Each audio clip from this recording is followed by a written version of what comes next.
In this new devotional series, we are considering the basics of the Christian faith. Last week, I walked us into this by asking, should I even care about this question? Isn't Christianity boring, untrue, and irrelevant? Is there any reason to believe that Jesus is God and the Christian faith claims are real?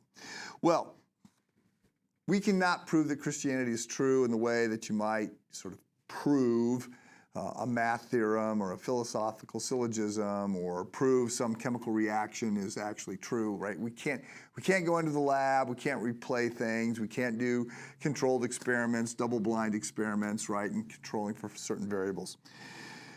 But the question is there evidence that could be presented to a person, to a jury, like a lawyer might do?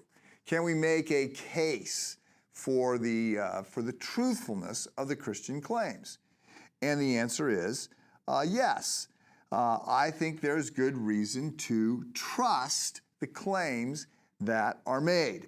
It was helpful in my journey, to sort of my spiritual journey, to hear what these claims were and to see the evidence. And so I'm excited to pass it on to you. So the first question that we're looking at this week is Jesus God? Now, in order to go there, some of you are going to say, well, that's not the first question. The first question is there meaning in anything? Is there coherence to language? Or you're going to go past that and you're going to say, is there any reason to believe a God exists? Before we decide whether or not Jesus is the God that exists, we should ask the question, does God exist at all? Is there any evidence for that?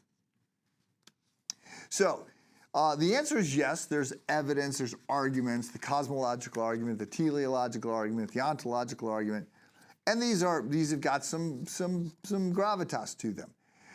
But they're relatively heady, and they're not, I don't find them to be nearly as sort of emotionally compelling or even as interesting as looking at Jesus. So we'll put those questions off for a little bit and jump into this discussion of the basics by looking more directly at a series of questions around Jesus. And the first one is, can we even know that this guy existed? Like, is there any evidence that Jesus existed? Yes, the answer is there's a lot of evidence that Jesus existed. So we could start by just looking at the general historical record.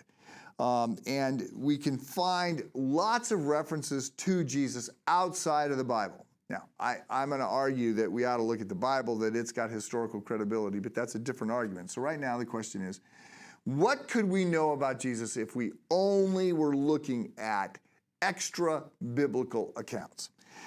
And the answer is, even though first century Palestine lacked today's international news media, despite the fact that most of what was written back then was written on parchment or animal skins with ink that people made up, and it just has not lasted, there is enough historical information outside of the New Testament to establish a number of pivotal facts.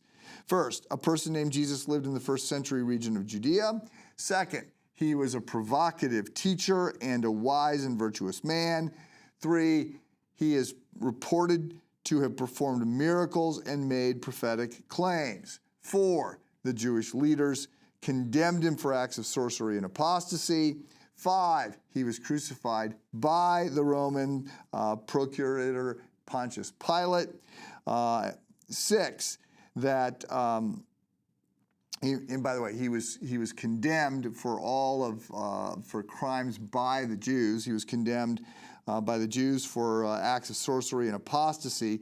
He was actually crucified by Pilate for concerns about sedition. He was claiming to be king and rivaling the emperor.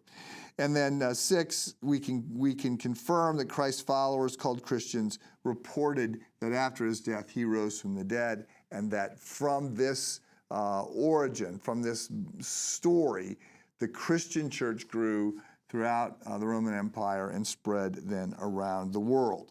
So, the fact that Christianity grew, even though Christians were martyred and they were ridiculed and they were persecuted, and they were often considered to be weak and without any substance or without any real claims to being significant people, it's clear that many were courageous and virtuous and that the Christian faith grew. So, when you consider that most ancient historians were not writing about obscure rabbis, which Jesus was until this all takes off. They were writing about Roman generals, they were writing about big wars, they were writing about kings and other people. When you consider that we have all this information about Jesus from Greek and Roman historians, that's really quite remarkable. There is a lot of evidence to be persuaded that Jesus existed. We'll continue down this line tomorrow. Have a good day.